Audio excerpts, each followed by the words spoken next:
welcome to my channel. Thanks for tuning in today. So today I'll just be gisting you about my motherhood journey, just sharing my experiences with you in my what I usually refer to it as my short motherhood journey, because it's not been too long. I joined new people, yeah, and people are joining us. Yeah, so it's not been too long. But man, you can't buy the experience of the market now. So even if it's one day, a mother is a mother. Yeah.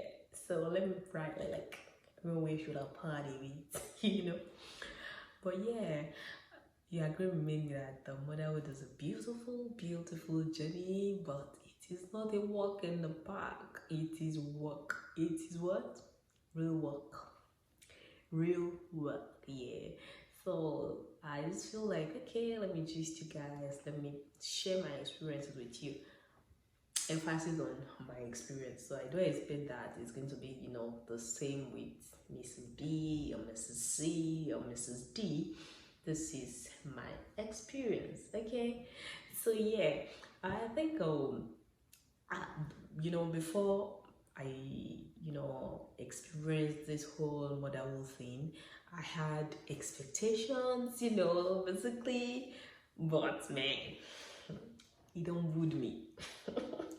Yeah, you want to keep watching this video if you want to, know some of those things that reality hits me with, basically. Okay, so I think one of the things that I'll be discussing first is if you once you begin the journey to motherhood, you're basically telling God, I am strong, I can do all things because you strengthen me. You're telling God that you have extra strength, because I found out that the strength I didn't think I have, man, I have it now. The strength, I used to do things, at my own pace, just to take life slowly, gently, but I have become more, less resilient, I've just become stronger, I've become more responsible, I have a whole life I'm taking care of now. So a lot has changed in that regard. I'll say I'm more hardworking now, and I have more strength now. So before you go into that journey, know that you're telling God that I have strength.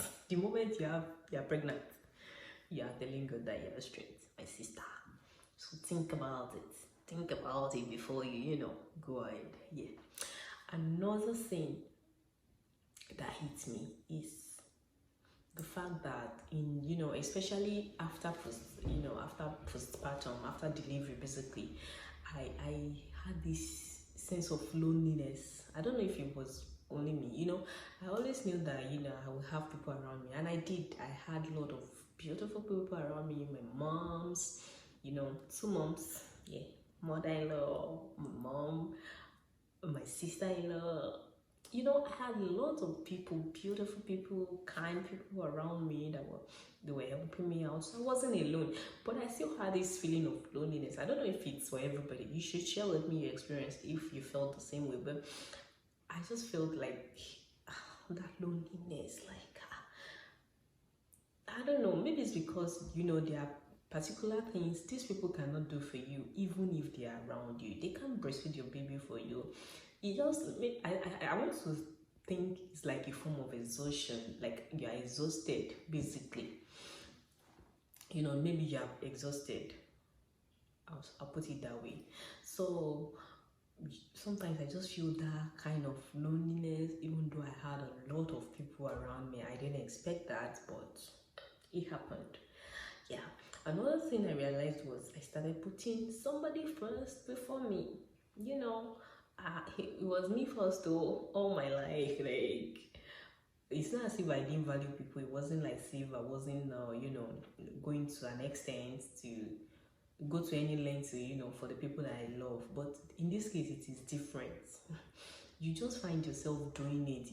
It's not something you practice, You go to the mall, for example, you want to buy something for yourself, and then you see this nice baby cup, nice baby shoes, and it costs more than your bars, and you still go ahead and you just, buy this thing for them.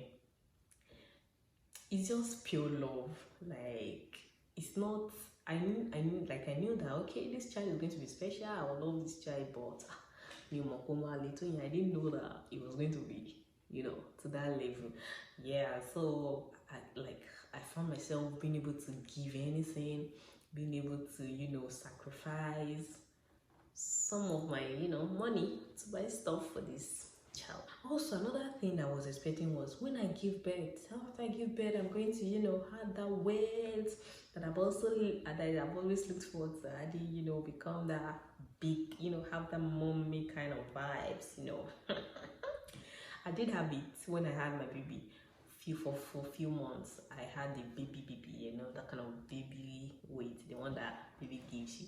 But after then, stress, work, and the baby, they helped me drop the weight back.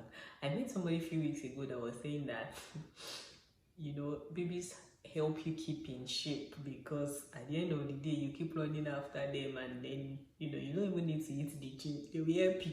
So people that get fat, I'm asking, how do you do it, especially if you have a toddler? How do you do it? Give me tips, Joe, please. Give me tips, because it is not easy, it's not for me. So I found myself, I lost that baby weight, and then I wasn't able to, add weight back. So I was fitting into my old clothes. Is it supposed to be so? I'm not supposed to change wardrobe, look good. Another thing, hey, that brings me to the next point. Another thing is, I thought I was going to be selling looks, as a mom.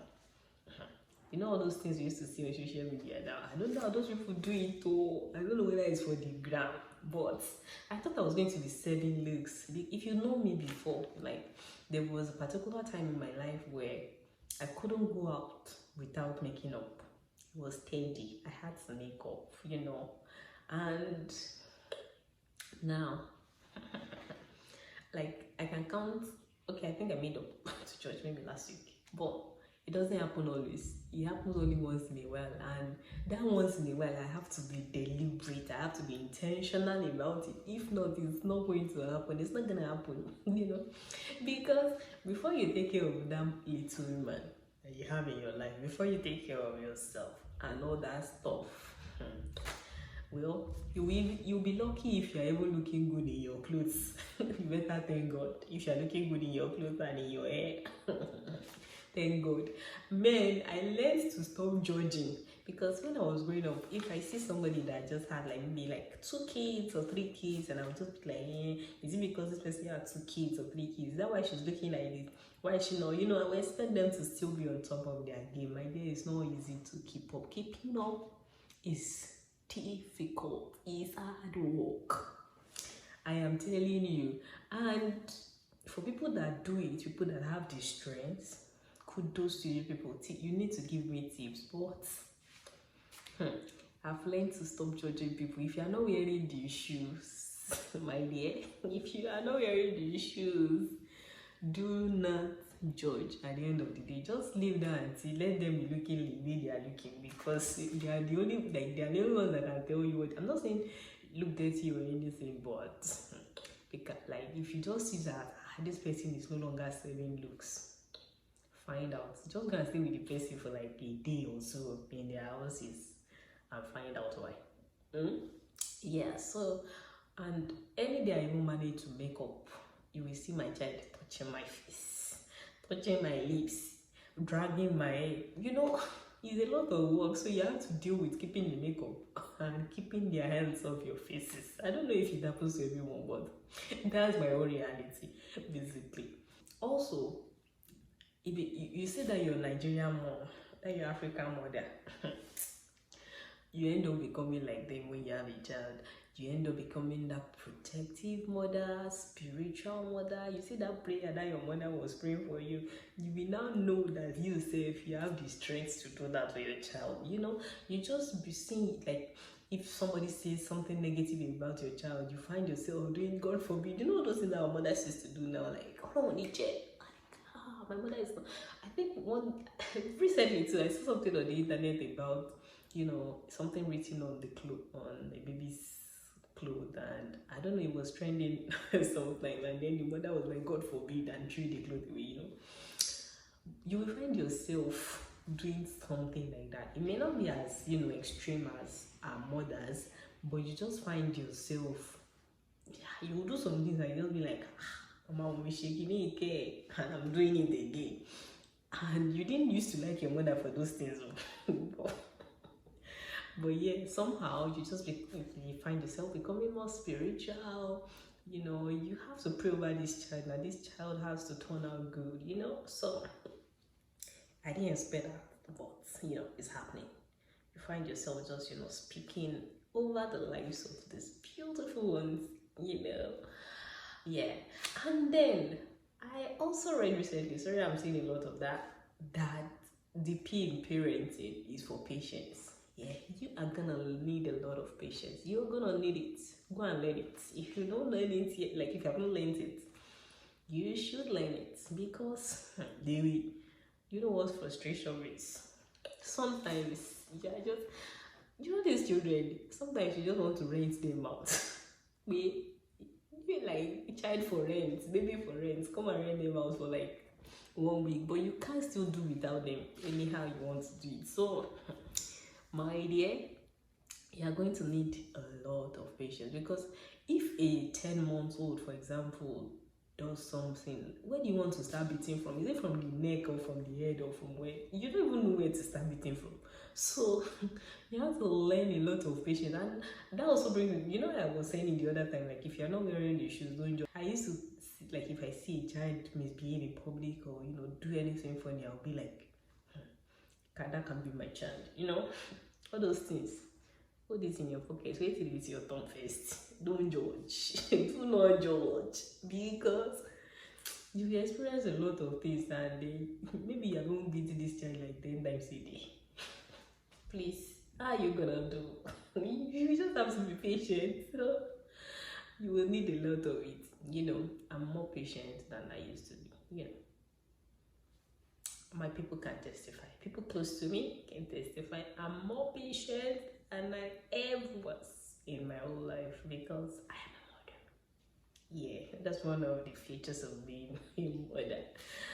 Lastly, you may, find yourself withdrawing little by little from social gatherings. Yeah, I wasn't really a social butterfly, but then I still don't go out, like I don't go out as much as I would love to, because traveling with a child itself alone is another stress, I'm telling you. So when you are traveling with them, like sometimes when I just feel like, okay, I should go to so place, I should travel to. When I think of my child, well, I will just dead the idea straightforward. I'm not saying they won't allow you to go to these places, but you know how children can be, and you have to put them first. So if my child goes to a restaurant with you, you may want to put him on the table if you want to climb the table. You want to play with your spoon, your fork, your knife, everything. Like as soon as you're taking him away from one, he's going to another. So my dear, sometimes I just decide that, see, don't worry, I don't want to go. I'll just rather be at home. Anywhere my child cannot walk freely, like around, I don't go there. I do not go. Yeah. Well, I definitely will be sharing more, of my motherhood experience on this channel. Let me know the topics you want me to be discussing concerning motherhood. But I don't want to bore you with too much talk, so I'm definitely going to stop here. Also, share your expectations versus reality as a mother in the comment section. I definitely will want to hear it. See you next time. Bye.